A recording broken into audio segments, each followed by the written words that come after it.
Okay, so just before you start, Rach, we're all good. Excuse me.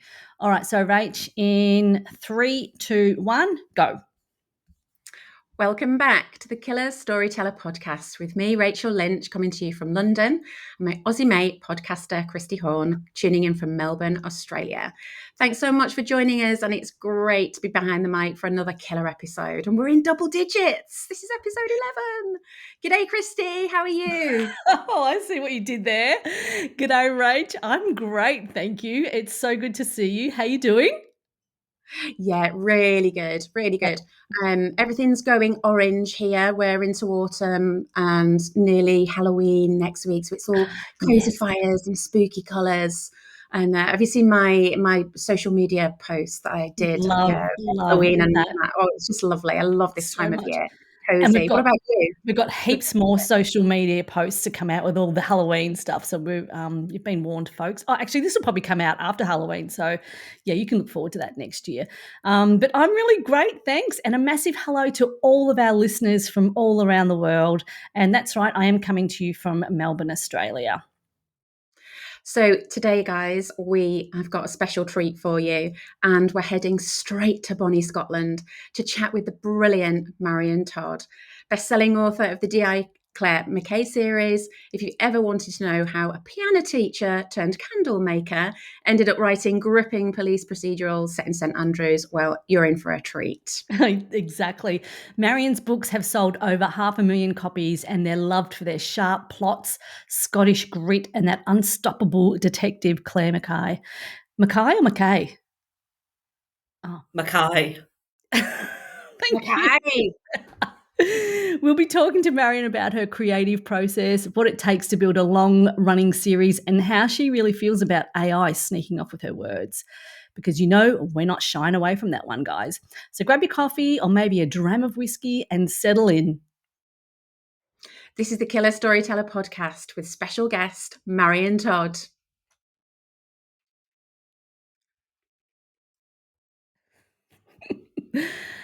Okay, hello and welcome everybody, and welcome Marion to the mic.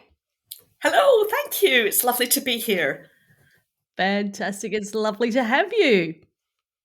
Thanks so much for joining us today, Marion. It's really special because you're our very first VIP guest. And we're so honoured to have you. I'm really honoured. Thank you so much for asking me, even though it is in Marion land very early in the morning. I realise that normal people are up and about at this time, but I'm like, I've got matchsticks to keep my eyes open. Oh, you're doing very, very well. So I thought so, yeah. Well done for getting up so early. Thank you. And this is really super cool because we've got 3 people in 3 different parts of the world. So our podcast is truly global. Excuse me. Before we start with our chat today, I actually have a bunch of questions. So I'm really keen to learn, how do you two know each other and how did you meet? And another question, do you read each other's books? And if so, do you ever find yourselves thinking, oh, I wish I'd written that scene? All the time. Yeah, same, all the time. Marion and I met online really as writers because it was one of our mutual friends, wasn't it, Marion? Yeah, Sheila. Yeah, Sheila Bugler. Another amazing writer who we will ask to come on the pod because you will love Sheila. And actually, we should wear the same because Sheila's Irish, so the green will look good. We are all in green today, guys. You'll be able to see we all got the memo. We did. And Sheila did a wonderful thing. She rightly so. She realised that actually writing can be a bit of a lonely place, and she started reaching out to other writers. And we just created a WhatsApp, didn't we? We did, I love that. And it's an absolute lifesaver because it's such a solitary activity, sitting behind the computer every day, and just to be able to go online and say, oh, this book, and someone else will say, oh yeah, and by the time you come off the conversation, you're thinking, yeah, okay, I can do this. So that's how we got to know each other. That's so nice. We do definitely read each other's books. They're priority. Rachel is my next book. I've just finished one yesterday, so I'm starting Rachel's today. Really excited about that. I'm so excited about that. It better be good, Rach.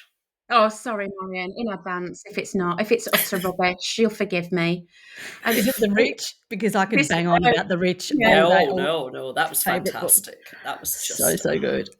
yeah. this is the new one, Kristy, coming out in January. So my publisher sent it to a list of people who I really want to read it, and Marion, Sheila, and the other writers on my on our WhatsApp are always top of the list. And we chat most days actually, Oh, that's great. about. And we all Would support you? each other when our Yeah. books come out, and it's a joy actually. It's not like a job. It's a joy to read each other's books. Oh, I'd really love to hear that. Yeah.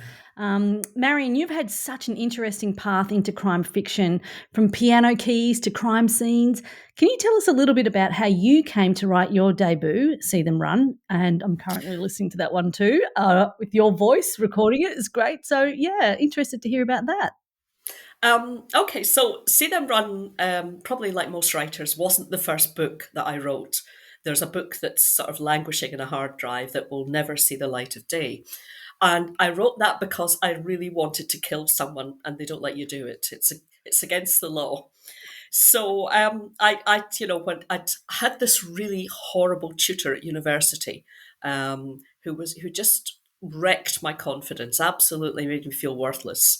And I mean, nowadays he'd be sacked, but back in the day, in Victorian times when I was a girl, they could do what they liked, and it was a very misogynistic atmosphere. And I dropped out of university, and it was years later before I went back and finished my degree. And I still remember when I'm talking about this how that man made me feel. He is dead now, and I did not kill him, Are you but sure? I should have done, yeah. So I thought, well, I'm going to put him in a book, I'm going to kill him, and I'm going to let the killer get away with it. So I wrote that book, and it was about him and about the woman who had come to kill him and why she'd come to do that. But because a crime had happened, there was a detective involved called Clare Mackay, not Mackay, and no points there, Rachel. I let an editor see it, and he said, yeah, okay. He said, I think the strengths are in the police procedural parts. Why don't you write a police novel and have Claire as your main character? So that's what I did. And that was the novel that became See Them Run. So out of a really horrible experience, some good has come. The premise behind the book was that I wanted to use a car as a weapon, because anyone from like a 12-year-old child up to a 100-year-old person could drive a car. So it wouldn't necessarily have to be a big, strong person or that kind of thing. I thought, it could be anybody. So that was the premise. And then I wanted a kind of pattern, because having read lots of Agatha Christie books over the years, there was often a pattern to the murders in some of her stories. And I thought, right, let's start with a countdown where the first victim is found with a number 5 on the body, and then the next victim is found with a 4. And so Claire realizes it's a race against time to save the others. And that was where it started.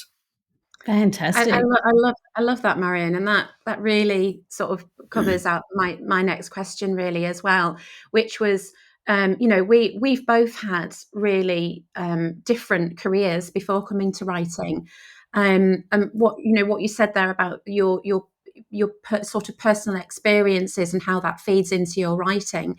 Do you think our past careers help us observe people differently, and how does that feed into your writing? And then, how much of you, and you've already answered this really, how much of you do you put into Claire? Yeah, that's a really good observation. I think definitely, especially as you get older, you become more of an observer than a participator. And I had, as you mentioned in the intro, I had a job as a lounge pianist. Eventually, when I did my degree, it was music, which was my first love, and I used to play in a bar. Well, it was a kind of lounge, a hotel lounge at the weekends, and when you do that weekend in, weekend out, you tend to play the similar stuff or same stuff, and you get to the stage where you don't even need to look at the keys. So you're watching people, and it was a terrible piano. Actually, it was really terrible. It was a baby grand, and I think there's a bit of snob value attached to baby grands. I think people think, well, let's get a baby grand, and it would have been a nice piano in its day, but it was shockingly bad. So because a baby grand's got a flat top as opposed to an upright that's in front of you, I could watch people. So I used to sit and kind of watch everybody that was coming in and going out. And you would often see the same person coming in different weekends with different people, and Oh, you could you could tell. You could tell the ones who were staying the night because they didn't have coats and things like that, and you think, okay, I see what you're doing. Um, and but it wasn't even just that. It was just watching the staff and how they interacted with their boss and with the customers, and then you see them turning away and their faces twist and things like that. It was all of those things fed into it, and then. Years later, I went to teach in a further education college, and met people from every walk of life there. So that was an absolute rich tapestry that I could draw on for the characters in the book. And a lot of the characters who are in the book have come from those times. So yeah, I think you definitely do draw on your own life experience. Do you do that, Rach? Do you think Yeah, that? absolutely. The same as you, Marion. I find myself writing a scene, and it might be a gym, or it might be a walk in the forest, and suddenly something from my past will jump up, and this character, who might have been walking a dog or whatever, and it pops into your head, and you just slot them in, don't you? And it's great fun, actually. And I think you're right about age. I think the older you get, the more the more varied people that you've met, and the more I think time you get to slow down and sit back and watch. Yes. I love that vision of you playing the Mm. piano on everybody. I love Um, that. yeah. It's just it was really strange. The first night I played, there was a procession of staff came out to look at me, and you could just see them sort of casually, chefs in their whites, wandering out of the kitchen and just sort of casually wandering past, hello, and then they would go on their way and back to the kitchen. Then someone else would come out, and then football teams would come in. If I was playing on a Friday night, the footballers would be staying if they were playing at one of the local grounds, and that completely changed the dynamics because Oh, yeah. suddenly the staff were really excited about that and coming out for autographs. And there's an opening scene in See Them Run at a wedding, Oh, which is yeah. getting quite wild. A wedding Yes. Cayley, as we have in Scotland, lots of country dancing. And there were a lot of weddings in the hotel. And what would happen was they would be in a function room, and then you get to that stage in the proceedings where the meal is over, the speeches are over, and they drift out to the bar while the room is set up for dancing at night. So the bar would be full of always a drunk bride, sometimes crying because she'd had so much to drink. She was at that stage. I'm like, well, I really love you. Um, and all the guests and all their finery, and you would see, the dresses are starting to slip off the shoulders, and it was just such a rich experience. So much content. It's just so juicy. Yes. Absolutely. So juicy. Um, Marion, your first book in the series was shortlisted for the Bloody Scotland Scottish Crime Debut of the Year in 2020. That's really impressive. And what was that like for you? Well, it was a game of two halves, really. It was very, very exciting because it was a validation. Um, Rachel, I'm sure, will agree with me that we all suffer from imposter syndrome. We don't think we're good enough. And any minute now, somebody's going to tap me on the shoulder and say, right, that's it, stop it. Nobody wants to read your little books. So to have my first book shortlisted for a prize was a real boost to my confidence. I thought, right, Yep. okay, maybe I can do this. Maybe it's more than just one publisher, because you get a lot of rejection along the way. And by the time I was picked up, I had so many rejections. I've never dared count them, but like 30 plus at least. Wow. Um, They're the things that so you don't see or know about no, as a reader. and you have to, and this is why I say to people who want to be published, you must keep going. I mean, take feedback on board. If you are being rejected and someone has time to tell you why, take that on board. But you have to persist.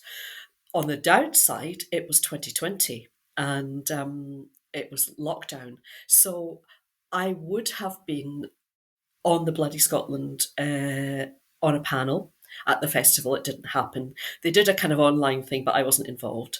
I would have been at the head of the Torchlight Parade, which they no longer do it now, but up until last year, they would have this incredible thing up at Stirling Castle just about at dusk, where they would give everyone flaming torches, and we would walk down these cobbled streets to the Golden Lion Hotel where the presentation takes place, or to the Albert Halls, depending on what they were doing.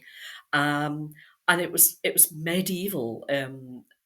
Just the snake of people walking down from hundreds of people from the castle with flaming torches that would Oh, then be wow. doused when you got there. And it was just the best experience ever when I did it. And as a shortlisted writer, I would have been at the head of the parade with all the great and the good, and that didn't happen. But Bloody Scotland were great. They got us interviews on the radio and things like that. So they did their best for us. And the other good thing that happened was it persuaded my publisher Canelo to do a print run, because at that point the book had been released as an ebook only. But because it was going to be potentially, it was on a short list, might have won. It didn't in the end because there was a stunningly good book.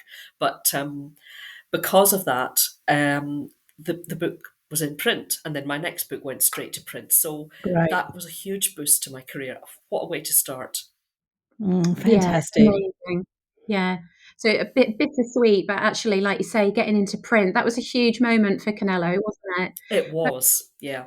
um, to me, Marion, I think Claire and Kelly are really similar, and Mm-hmm. to me, Claire's somebody that I'd like to meet up in a cafe in St Andrews, for a hot chocolate. Was there and I know that fans say this, and I'm sure you'll agree with me that crime fans, they follow the detective. They do, The crimes almost become incidental. Everybody loves a good crime and a good police Mm-hmm. procedural, but it's really important what Claire's doing and who she is, and it's her that keeps the fans.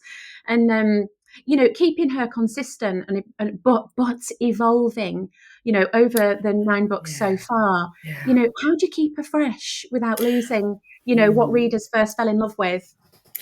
So I was thinking about this last night, and I don't know if you feel this about Kelly, but I think Claire is not the same person now that I've just written book 10 as she was in book 1.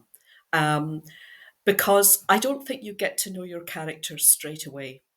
Even by the end of a book, even by the time it's been through rounds of edits and you've fleshed the character out, I still think you're learning about them. And so there's that. The other thing is that I think you have to have an arc for the series and for the characters within the series. You cannot just keep saying, oh, hello, here's another crime, let's keep it writing it, and nobody moves and nobody develops. There have to be life things that happen, and you have to kind of throw rocks at them. It might not always be Claire that I cause problems for. It might be one of her staff, but then she becomes reactive to that. So it's about sitting down at the start of a book and thinking, what can I do with the series this time? What can I do with the town? So the book that I've just written is about it sounds really fascinating. It's about housing, because St Andrews is the most expensive. It has the most expensive street, I think, in Scotland. The street called the Scores, where the properties, it's just ludicrous, the prices. Probably upsides with London, but for this small residential Scottish town. And there is a real problem for locals that young people will never be able to afford a house in St Andrews, because unless, the people who live there have usually inherited houses, or they have downsized remarkably to be able to afford. Where I live, you could sell a detached house And for that money, you probably get a terraced house in St Andrews. That's the difference, 11 miles along the road. So I wanted to write about housing because that was a local issue. So sometimes I'm looking at the town, sometimes I'm looking at Clare, sometimes I'm looking at the police as a whole. But I always try to have, as well as the plot, something going on in the background that will impact on the characters and to move the characters along a little bit. And this is where editors can sometimes be really, really helpful as well, because Louise, my editor, said, I think Claire and her other half, that she used to call the DCI, he's now been promoted, so she can't call him the DCI anymore. So she said they're a bit static. Shall we do something with them? And I thought, yeah, let's do that. Oh, okay, it sounds good. That this question ties nicely into the bit about St Andrews. Um, Small town crimes and big secrets. I love the contrast between the beauty of St Andrews and the Yeah. darkness underneath, Marion. Do locals ever tell you they see their town differently now? Maybe not quite so much differently, but although they will tell me, anything that they think I've got wrong. But they oh yeah, oh god, yes. Yeah. I think Rach you'll can find that you know can't that. walk down there. Um, I, I do try to be quite careful, but mostly what they say is that they love following Claire on her sort of where she's going and what she's doing. And I do that because I like to do that in a book. If I'm reading a book, I'll get a map out and try and see where it is and where people are. At the moment, I've got an Ordnance Survey map out on my desk because I'm want to be absolutely sure that you can walk that way Oh, yeah. in the countryside. So yeah, so a lot of people will tell me that they enjoy St Andrews being featured, and I'll get that from ex-students who maybe, it's an international university. People will come from America quite a lot. So I do get messages, letters from America saying that it's lovely to be back in St Andrews, and sometimes parents will buy them for their children who were students at St Andrews.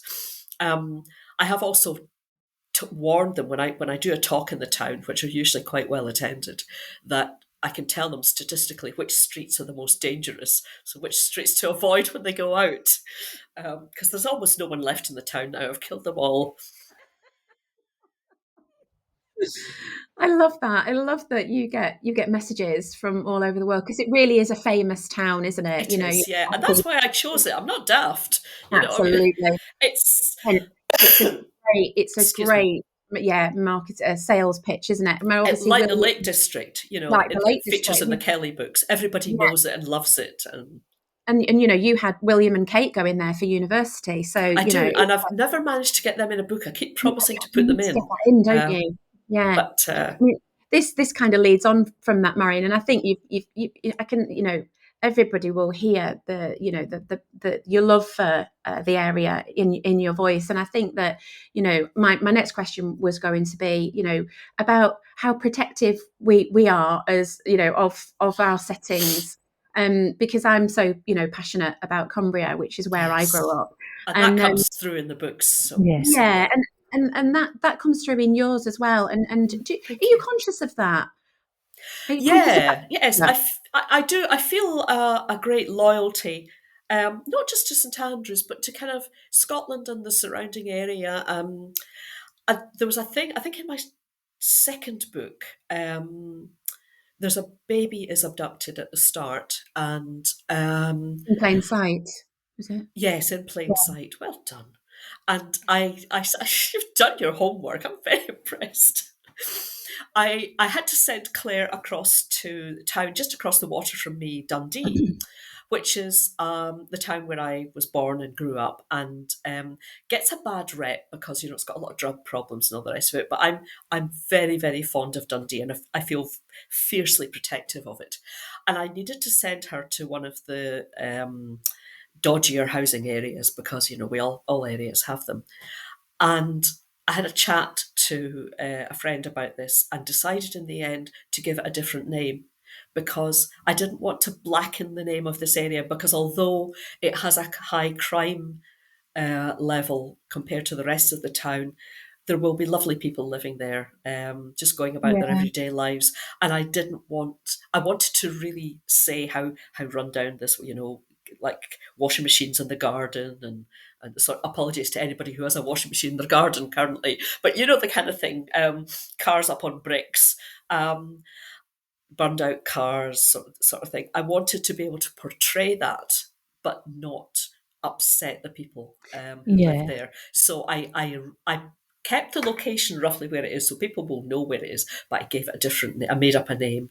Oh, that was really nice because you don't want to be insulting and, No, you want to be absolutely careful. not. But I very much wanted people to think, oh gosh, I don't think I'd like to leave my car parked there. Yeah, that's I can exactly remember, right.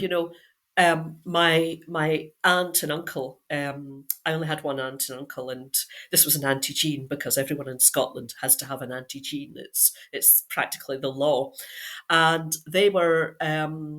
They in the 1960s they moved to one of the wonderful new high-rise blocks in East End of Glasgow, and this was to be the brave new world for people coming from what they called slum tenements without bathrooms and things like this. And it was, at the time, it was the highest block in Europe. And she was right at the top, 30 stories up. And across the road from her, there was lots of other blocks that I used to look out on. And I always remember when we went through there, over the years, the area became more and more run down because it was a social disaster. They put hundreds and hundreds of homes in these blocks with like one play park and one nursery and very little for the locals to do. So, of course, there was going to be problems. And I used to park the car outside her block, and I would wonder if if it'd be still be there when I came back. And that was the sort of feeling that I used and wanted to portray, just being in this kind of scary area. But I don't want to insult anybody, so that's why I changed the name. Mm. Interesting how interesting to hear how that all comes about. Marion, let's talk a little bit about routine and discipline. Are you someone who writes every day or do you work in creative bursts? Because I love digging into Rachel's way of working and I find it really fascinating also finding out what drives the inspiration. But my question is, when creating a story in the series, what comes first, the character, the crime, or the setting? Okay, so I have the setting. Normally, for anything new, if I'm writing, so I've started writing a new series, which is a non-Claire series, but Claire will still keep going. So I'm writing it in tandem with Claire. And definitely for that, the setting comes first because I have to feel it's a place that I want to spend time in my head. Sometimes go there and have a look. So for a new book, a new series, setting comes first. For the Claire books, I've got my setting, so I don't need to bother with that. Um, Plot is the next thing for me because I like plot. I find character really, really difficult. It's the hardest thing for me. And I usually have to go back when I've written the first draft and backfill the characters because at the start of a book, I don't know them. And although I am a plotter, I I still don't know who the characters are, and I discover that and as I'm going. So, but the bit I enjoy most is plot. I love plotting. I like to I like to learn something when I write a book. So when I start to write, I think, right, what am I going to write about this time? So it might be computer hacking, or it might be money laundering, or something like that. And I'll go and do lots of research because research is easier than writing. Writing's very hard. Sitting at a blank screen and thinking, well, I've got to put some words on Yeah. this. So And do I you love doing the research. sorry to interrupt. And do you write every day or do you work in sort of bursts? Sorry, my Um, question, there was like yeah, heaps of questions in there because I've always got I lots of know, I questions. know. I'm so curious. I'm going all over the place here. Just stop me. Um, All I good. when I'm writing, yes, I'll probably write 6 days a week. I try to write every day, but somehow Saturday just gets away from me. I think because I'm a bit more relaxed on a Saturday. Sunday's a good day for me. Um, I'm a bit of a procrastinator, so I will put off. I'll sort of get up. I am not a morning person. Um, I will. I've had to have a lot of coffee to be here. A bit wired. I'll sort of think about what I've written the night before. I might have a look at it, and then I'll take the dog out, and that's when I do my thinking. And then I'll come back and I'll put the kettle on, and then I'll put a washing on, and I'll think, let's go and do something else. And it's probably about 4 o'clock before I start doing some serious writing. So I'll write from 4 till 6, and then I'll stop and make some food, and then I'll start again about 8, and usually write till about 11. Or I might go on to midnight if it's going really well, and sometimes Right. past midnight. If I'm near the end of a book, I will just keep going, Yeah. which is why I'm dreadful in the morning. I was just about to say that, which is why you hate mornings. You realise what a privilege this is, Kristy. Yeah, I've I been know. Absolutely, yeah. I'm going back to my bed actually, after this. yeah, in full sentences at this time in the morning. It's We're so pretty impressive, I have to say. That's I totally agree with you there, Marion, about research. That's the fun bit, isn't it? Oh, it is, Yeah, where we go down so many rabbit holes like maps, experts, googling, and procrastination is just a natural part of that, isn't it? But I do need to point out though, Kristy, and I'll get Marion to fill you in. We're absolute opposites when it comes to planning. So I would be called a pantser, which is I just suck and see. Excuse me. I just sort of sit down and and write, but with the same, with exactly the same things in my head as Marion though, which is like, oh, where is this going? I don't know this character yet. Oh right. Oh okay. Oh, she did that. Oh, that's interesting. So exactly the same sort of things going on in our brains. But Marion, tell Kristy and everybody listening about your planning process. I mean, the way you introduce this makes me feel like I've been brought before the head teacher to kind of tell them what you've done. I'm in absolute awe because I cannot do this. I've tried. Marion has tried to show me how to get things in order and stuff, and I just can't do it. I'm a post-it note girl. I've got thousands of notebooks and bits of paper, and that's what I was like as a teacher. So it's all Marion. It's not the Gestapo. Okay, so I'm going to argue that we're not that different, because what I do is the digital version of your post-it notes. I think the difference is I do it before I start writing. So if I say allow 6 months to write a book, that's it might be quicker, it might be slower. The first 6 weeks of that will be planning before I've written a word. And then I'll write the book in about 3 months because it's fully planned. And the way that I approach it is I usually know who my killer is. I usually know what this is going to be about and who the killer is. So I might write a few notes about the last scene. And what I'll do is I'll open up PowerPoint and I use one slide per scene, because I can then, drag them around to different order, just like your post-it notes. So at the top of the slide, I'll put something like day 1, or I might, Tuesday, the 1st of March or something like that. And I'll maybe put rough time of day, morning or 10 a.m. And then 2 or 3 sentences below will tell you what's going to happen in that scene. And then I might not know what happens next, but I might know what happens maybe 2 months, not 2 months, 2 weeks down the line, or at the end. So I'll do a slide for that. And I'll do a lot of dog walking and talking to myself and going around the house and muttering and cleaning out cupboards and talking and thinking. And I'll have an idea for a slide and I'll go back to the computer and I'll do that slide. And that process takes me about 6 weeks until I've got all of the slides in order. And then you can do a thing where you export the text into a Word document, and that's my plan. And I can then start writing. And I'll either have, what I sometimes do is I have the plan at the bottom of my book, at the bottom of the Word document. And as I write a scene, I'll delete it and the plan gets shorter and the book gets longer. Or what I'm doing just now is I'm working with PowerPoint open and the Word document open, so that I can refer to it. And sometimes I'll colour a slide when I know that I've done that one. Or to find a different way of dealing with it. It's because I crave order. My life's a bit chaotic. I could, if I was brave enough, I would turn the laptop round to show you the mess of the table at the moment. But so life's a bit,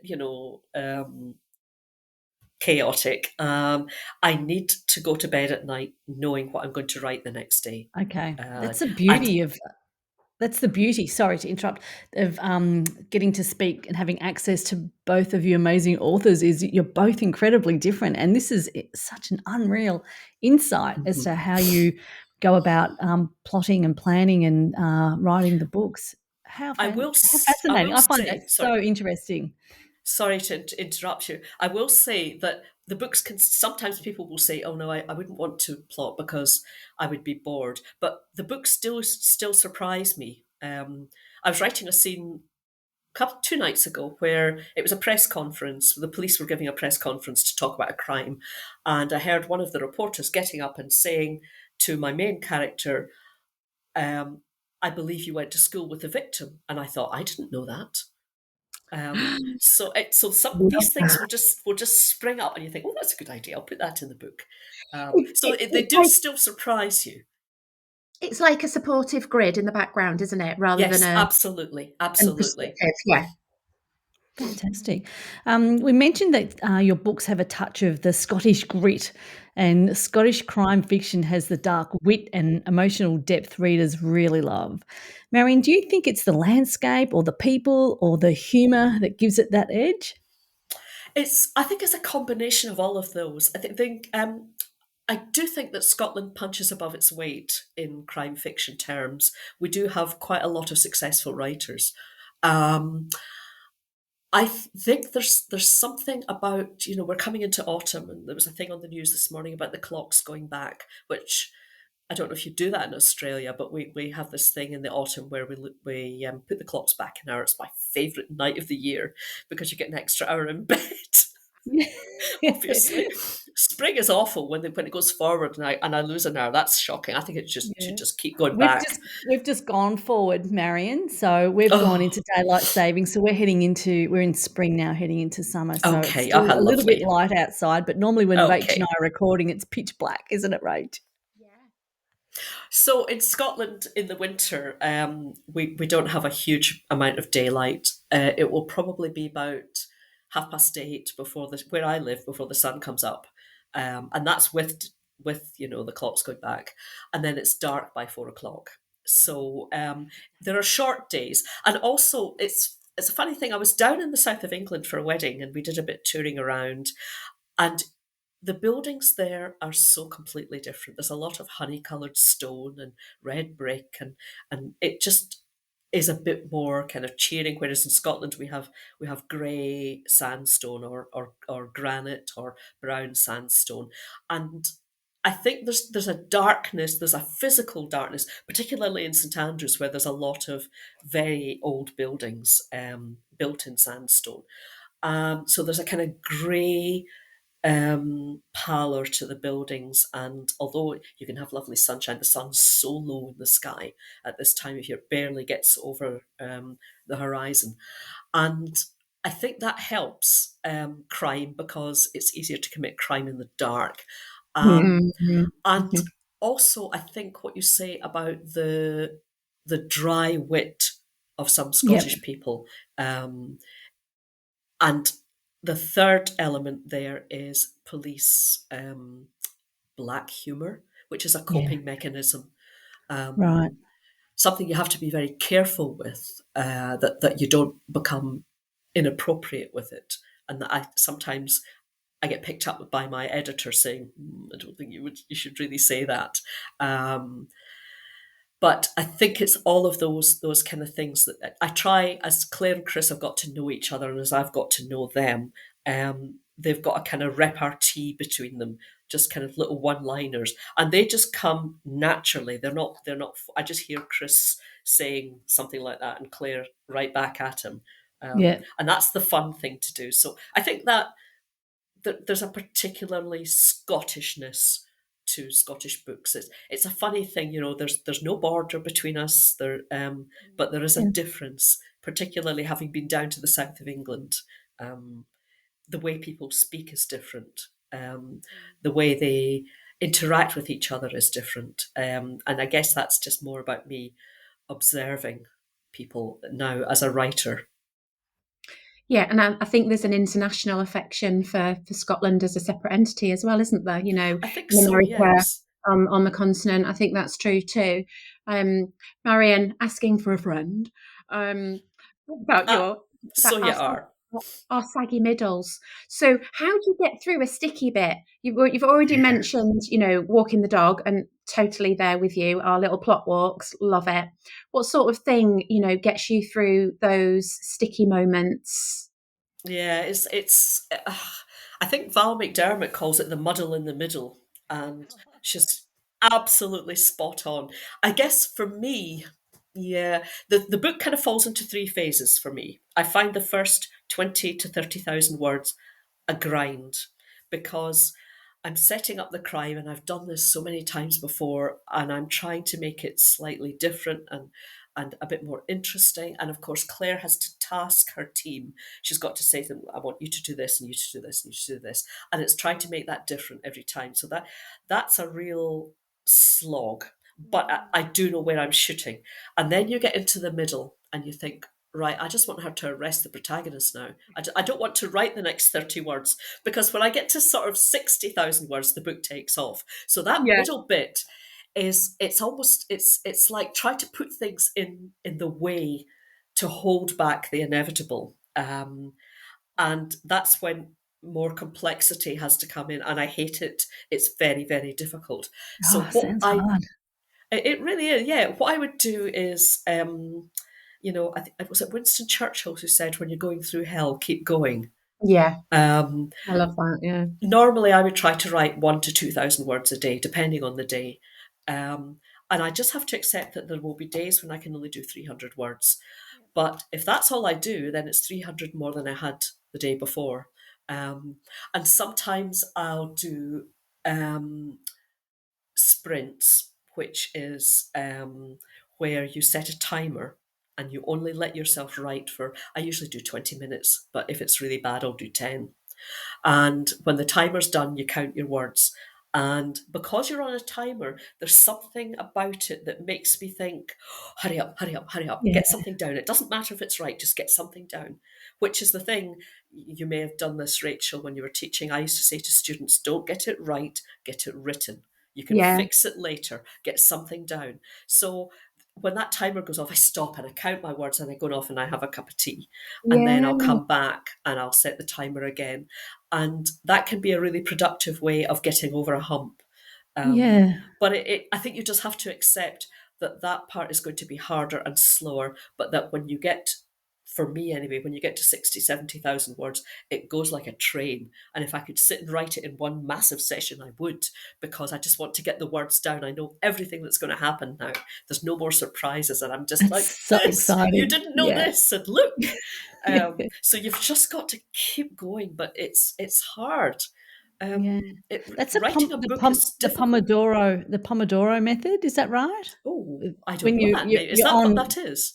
I think that's what it's called, yeah. So in academia, Okay. they do that. I work at a university, so a lot of the Oh, right. academics do that. So they'll have those sprints, like you're saying, where they have to Yeah. do it for 90 minutes, then have 20 minutes off, and Yeah. keep alternating it to keep, like, but having that timer set and having the countdown clock can really help.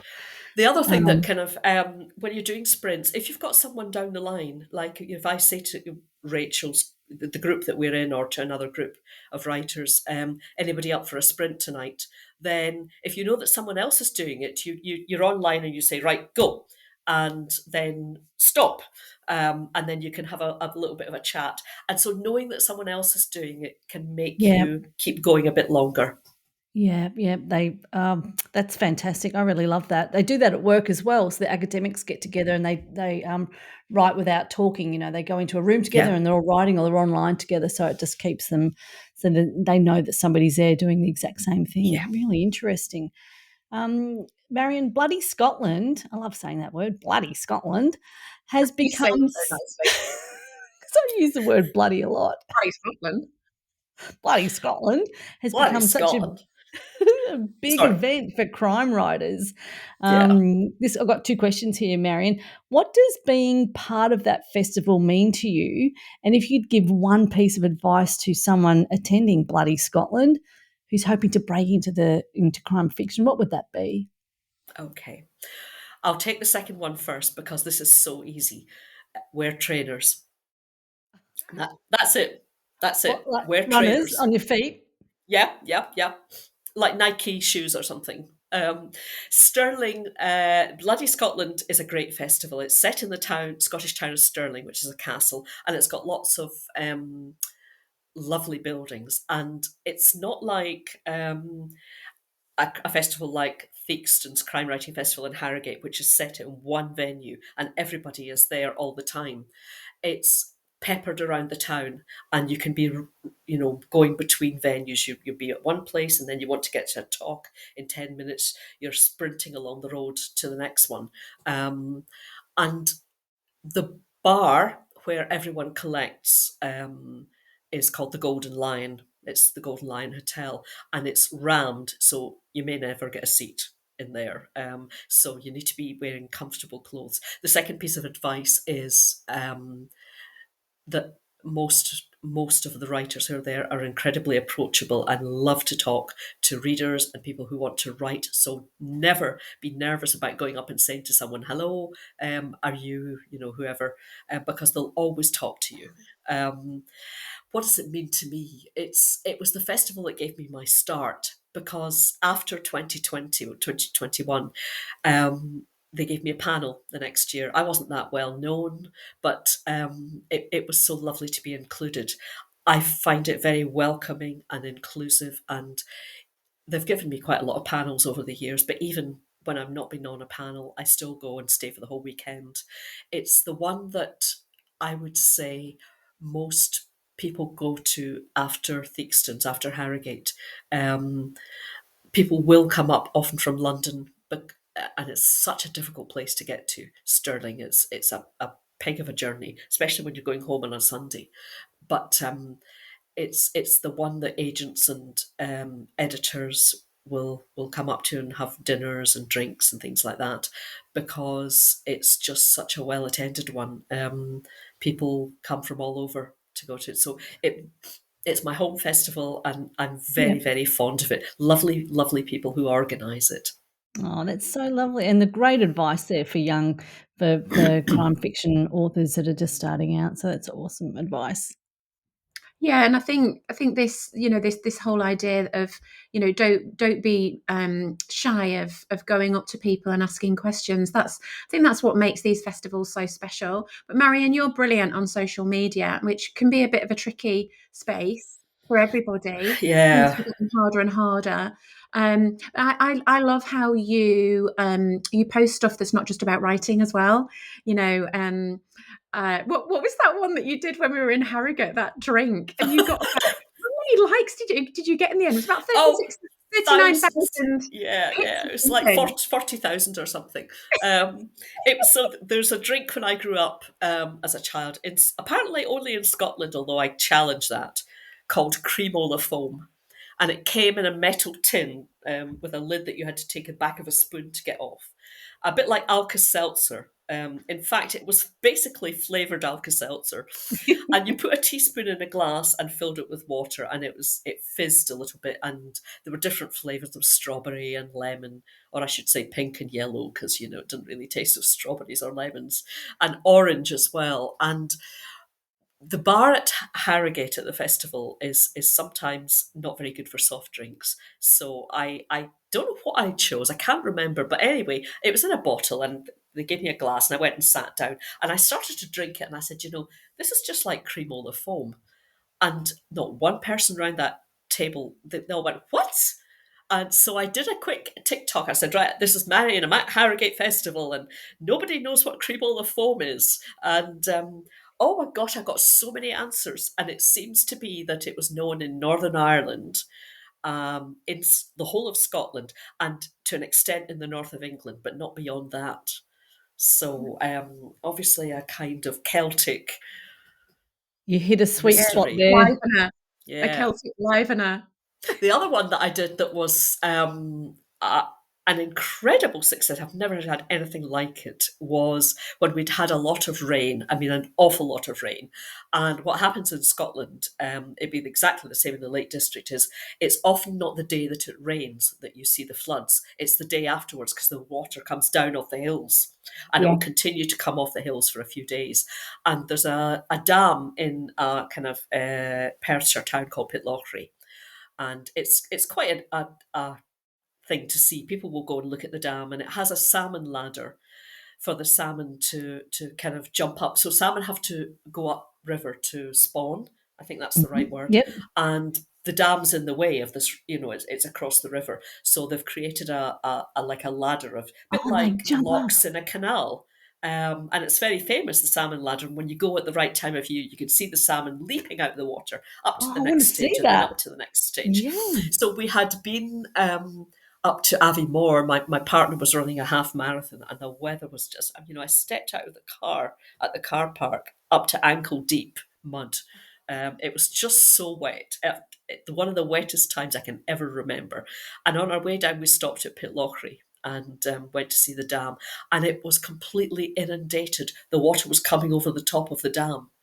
I've never seen it like that. And it was the most spectacular sight. And I took a video and put it up on YouTube, 500,000 views. And in fact, STV News, Scottish Television News, used a very similar video. And at one point, I thought they'd taken my video, but it was taken from a slightly different No. angle. It was Incredible. so dangerous you couldn't even go close. And they'd closed. Normally, you can walk across the top of the dam, but obviously it was closed because the water was cascading over. So that's how to get engagement. Apparently, it doesn't. Yeah. Does it sell That's books? incredible. Probably not. Yeah. Well, we've just done something really fun on our socials of the Killer Story Teller podcast and connected with the Turkish audience. Rachel's Oh, books are so popular in Turkey, and our wow! last social post with just acknowledging the Turkish audience and saying thank you to them for being so supportive went Fantastic. berserk. And I kept taking screenshots. I'm like, shit, look at this. Another 1,000, another 1,000, another 1,000. That's And amazing. it just went nutso, didn't it, Rach? It did. It went absolutely nuts, didn't it? And we've been in contact with the publisher. We're hoping to do, a joint, I don't know, maybe a video or something with them. But they are, yeah, you can't predict it, can you? You can't predict what's No, you going to, absolutely don't know what's going to take off. what's going to kick off, because sometimes it can feel like a real grind, and you just got to. It's like the Yeah, writing of it, really, isn't it? You've just got to keep going. yeah. I don't know. I think less and less social media is helpful, but I feel it might come back again. It might come good, and I'm just plugging on.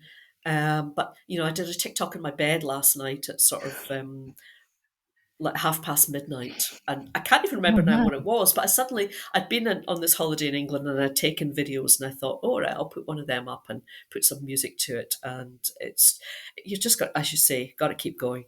Yeah. I like the ones in the car, Marion. You're like, right now, I've just arrived at blah, blah, and want to get out and have a quick chat before I get out of the car. Do you know, Very I good. do it in the car because I can't. I see some authors who will be doing a recording when they're walking down the street, and I can't do it. I feel somebody will overhear me and think I'm a muppet.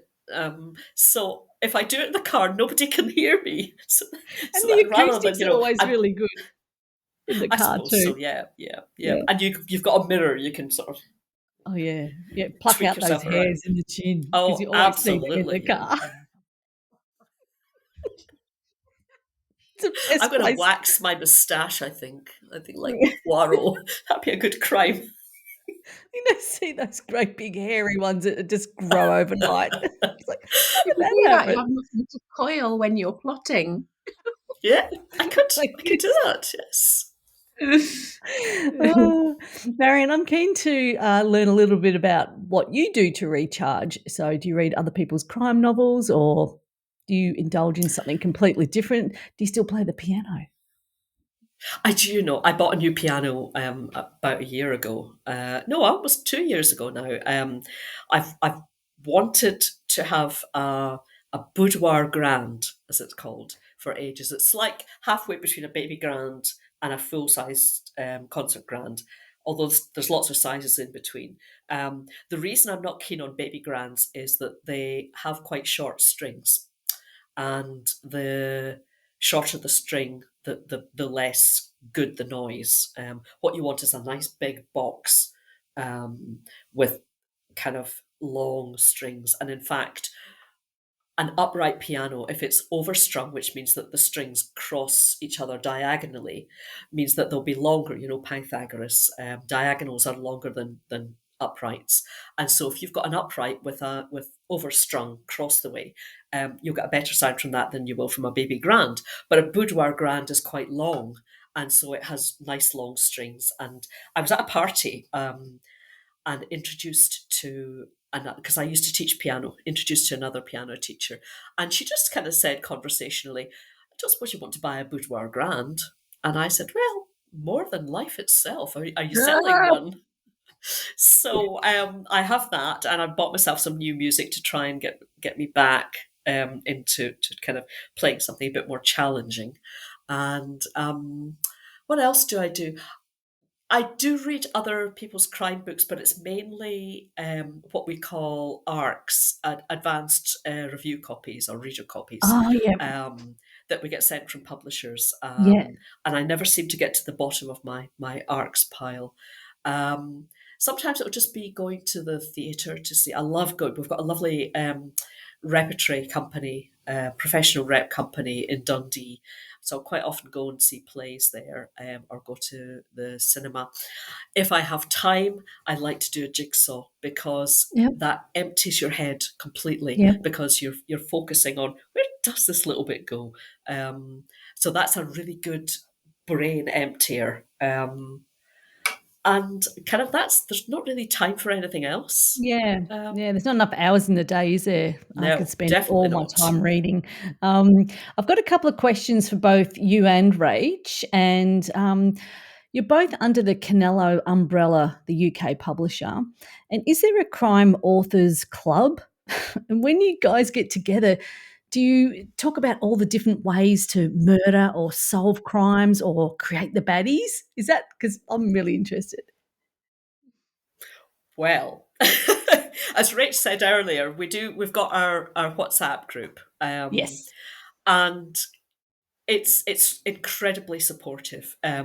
It's not just about the books. It's, we've shared information about ourselves, and our ups and our downs, and so it's a really great support group. But it's also fabulous for our annual get together is in Harrogate at the Oh, Theakston's yeah. Crime Writing Yes. Festival, and Yep. it's kind of, everyone has to come.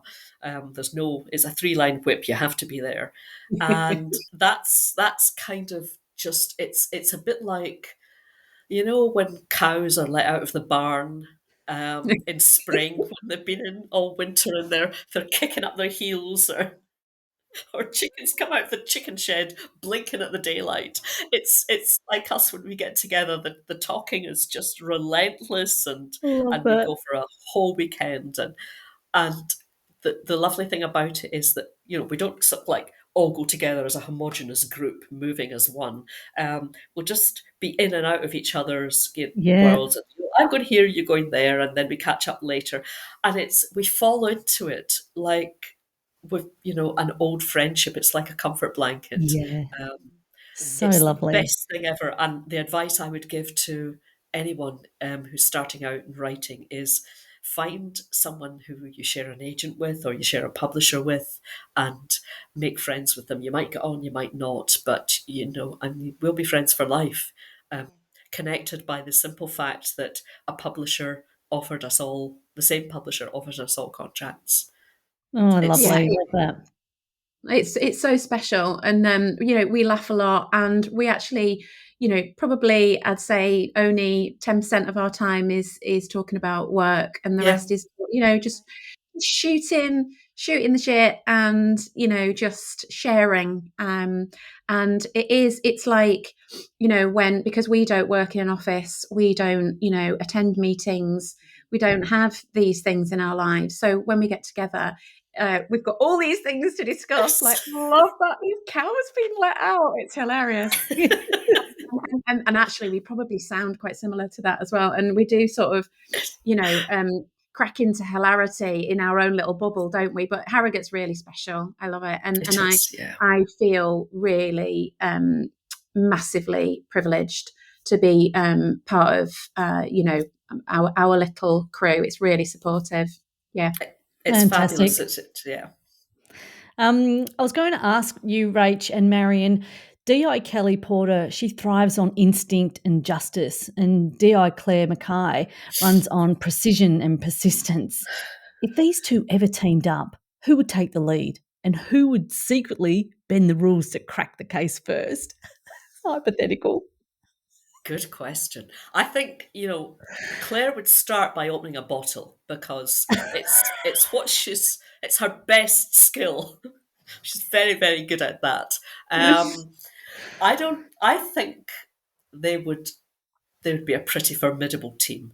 They would, wouldn't they? I would not like to come up against those two. I think Claire is a bit of a rule keeper because that's probably me. I'm a good girl. I'm always saying, if I'm in a car and someone else is driving, I'll be saying, this is 60, don't you? And they'll be like, but everybody else is going, it doesn't matter. There might be a speed camera. So she would maybe try to rein Kelly in a bit. Would she be successful, Rach? Well, we talked about this recently, didn't we? About the rules, and you were married to a detective. I was, you, yes, Marion? for many years, and also the fact that Claire, had that sort of incident in Glasgow, same as Claire Kelly had the incident in London. They've got a lot to prove, and what I've noticed is fans tend to use the word feisty about both of them. Yes. They'd work it out. I think they'd be absolutely cracking together. Would be good, so. wouldn't it? Yeah, so good. Definitely. Something to think about. Yeah. Finally, let's talk about AI and authorship and the future. Marion, when you found out your work had been used by AI, that must have been a big shock. How did that feel and what it means for authors? Actually, this is a question for both of you guys. I cannot emphasize what a serious threat this is to our livelihoods, because it's already happening to audiobook narrators, and they're losing to AI voices, and translators as well. The work is going to AI. I was pretty shocked. I was pretty horrified. It's not unusual to find that your books have been pirated. They'll appear on pirate websites. It happens to Rach as well. It happens to us all the time, and you're always trying to get them taken down. But AI is another level of threat, because if they feed the Kelly books and the Clare books into these large language models, they'll be able to touch a button and say, right, give us 100 Kelly books, give us 1,000 Clare books, and put us out of work effectively. Now, they might not be very good to start with, but these models are learning all the time. And the worst thing about what happened with Meta is when they stole it, was it 8.5 million books? Yeah. Something like that. That they will feed this in, and it will learn from all of our books. And I don't know if I don't know what will happen to publishing in the future. And the other concern that's very rarely talked about is the amount of energy and water that AI uses. It's absolutely horrendous. And any time you ask AI to do something for you, it's using a huge amount of energy. And I try my very best not to use it for anything. But if you use Google, your top option is the AI answer. That's so right. I'm thinking of moving to, I think, is it DuckDuckGo? Doesn't use AI, or I think there's a couple of search engines, but they won't be very good. But I find it very depressing, actually, and the fact that these tech companies obviously think that it's worth the risk of just stealing the money, and then they'll deal with any fine, if there ever is a fine, if it ever gets through the legal system in America, which is years Let's face it. They'll just pay the money, or they'll appeal, and the can will get kicked down the road, and eventually it'll just get forgotten. So it's a gloomy prospect, I have to say. And please, anyone listening, don't buy an AI book if you know that. I'm undecided about this. Some publishers have said that they're going to label their books written by a human, and I don't know what I think about that, because unless everyone does it, and because then the implication might be, if your book isn't labeled, perhaps it was written by AI. And will the people writing AI books be honest about it? It's and we've all been in education, and I don't know how you're going to police that. It's bad. It was bad enough before, when you very funny story at college. I probably shouldn't tell this, but nobody's listening. So we used to use a system at college called Turnitin, which was a plagiarizing check. You would put the students' essays through this, and I usually let them have up to 20%, because they would be maybe quoting from books and referencing it. And then after that, I would say, maybe go and have a look at that again. And there was one student who was just downright cheating. It came up with a score of about 70%. So student was given the essay back to rewrite, and it came back with a 90%. It just used a different plagiarizing source. So I don't know how we counter this. I really don't, and I don't know what academia can do. Yeah, and we're at the dangerous bit of any change, aren't we? Which is We the are. very beginning, and suddenly it takes off and gets quicker and quicker and quicker. And you mentioned education, Marion. I mean, both of my kids, have said about people getting caught using AI for essays, but the education system can't keep up, because they've No. got plagiarism checks, but they haven't got AI checks yet, because how do you do that?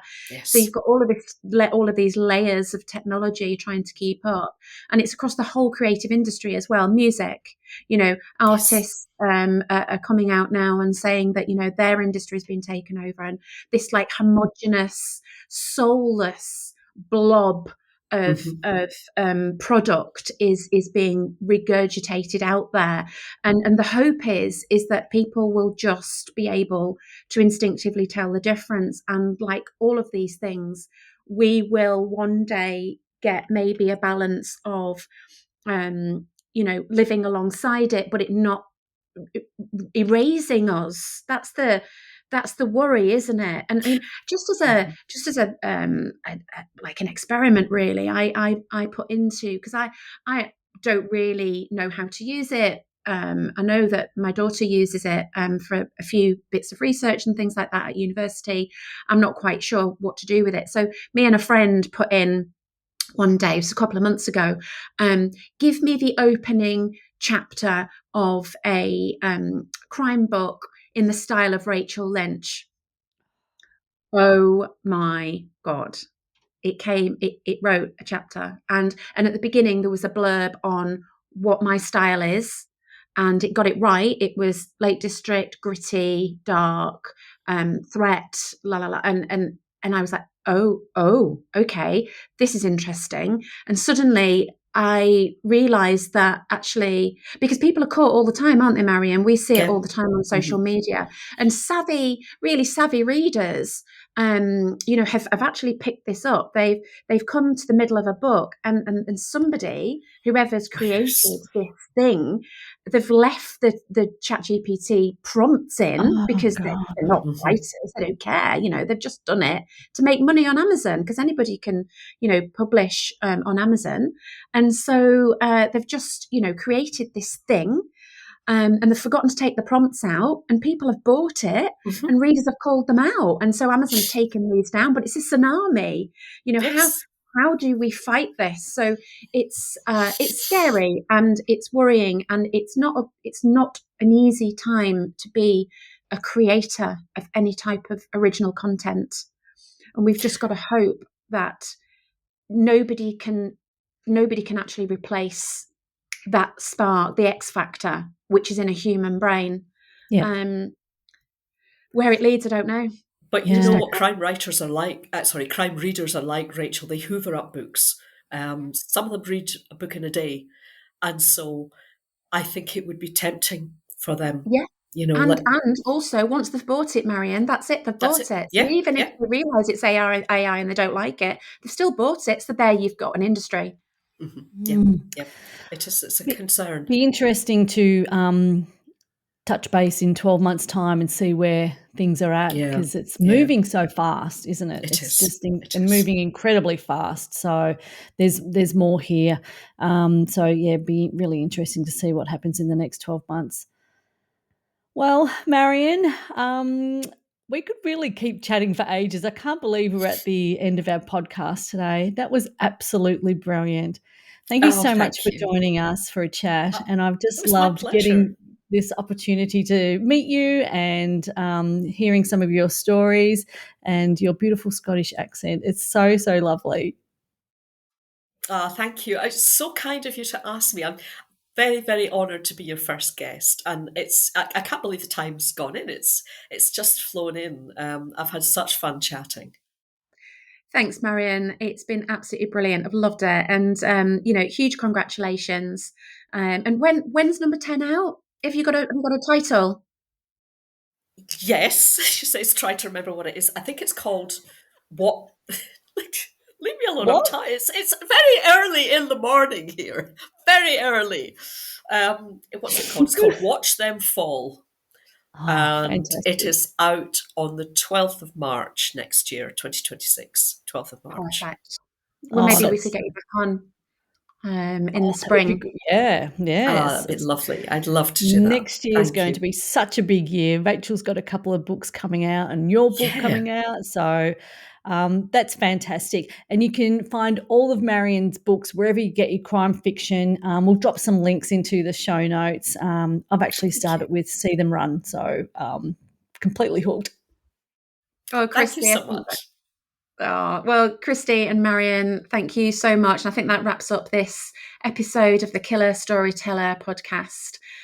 What an epic episode with me, Rachel Lynch, and my Aussie pal, Kristy Horn. We really hope you've enjoyed this episode as much as we have. It's been a special one. It certainly has. And remember, you can find us on all your favourite platforms. And if you're listening on Spotify, hit the follow button so you never miss an episode and help support the show. Alrighty, Rach, that is another killer ep in the bag. How did you enjoy this one? Oh, loved it, Kristy. Yeah, could So chat good. forever, couldn't we, I with know, Marion? really, really good.